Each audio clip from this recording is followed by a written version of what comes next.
Breast self examination ఎలా చేసుకోవాలి? Breast self examination ఎందుకు చేసుకోవాలి అంటే, ఇది బ్రెస్ట్ క్యాన్సర్స్‌ని ముందుగానే గుర్తించే ఒక టెస్ట్ అండి. ఇది వారంతకు వాళ్ళే ప్రతి మహిళ కూడా వారంతకు వాళ్ళే వారి బ్రెస్ట్‌లను ఎగ్జామిన్ చేసుకోవచ్చు. ఇది ఎలా చేసుకోవాలి అంటే, ఈరోజు నేను చెప్పబోతున్నాను.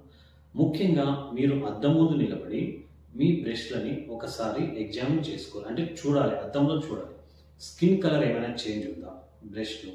లేకపోతే ఏదైనా షేప్ కానీ, సైజ్ కానీ చేంజ్ అవ్వడం, లేకపోతే ఒకదానికంటే ఒకటి ఏదైనా పెద్దగా అవ్వడం కానీ, లేకపోతే చిన్నగా అవ్వడం కానీ, స్కిన్ చేంజెస్ అవ్వడం కానీ, అదేవిధంగా నిప్పిల్స్‌లో ఏదైనా చేంజెస్ అవ్వడం కానీ, ఏమైనా ఉంటే వాటిని గుర్తించాలి. వాటితో పాటు మనం చెయ్యి ఇలా పైకెత్తి ఇంకొక చేతితో చంక భాగంలో ఏదైనా గడ్డలు ఉన్నాయేమో ఒకసారి చెక్ చేసుకోవాలి. ఇది ఎందుకు చెక్ చేసుకోవాలంటే, బ్రెస్ట్ క్యాన్సర్ వచ్చిన ఏ పేషెంట్‌కైనా కానీ ఫస్ట్ స్ప్రెడ్ అయ్యేది ఇక్కడ చంకలో ఉన్న లింఫ్ నోడ్స్‌కి స్ప్రెడ్ అవుతది. సో, మనం ఇక్కడ కూడా చెక్ చేసుకోవాలి. అదేవిధంగా బ్రెస్ట్ కూడా ఒక పద్ధతిలో మొత్తం ఈ వేళ్ళతో మనం ఒక క్లాక్ వైజ్ కానీ, లేకపోతే యాంటీ క్లాక్ వైజ్ అలాగే నిప్పిల్‌కి వెనుక భాగంలో కూడా మనం టచ్ చేసుకుంటూ, చూసుకుంటూ వెళ్ళాలి.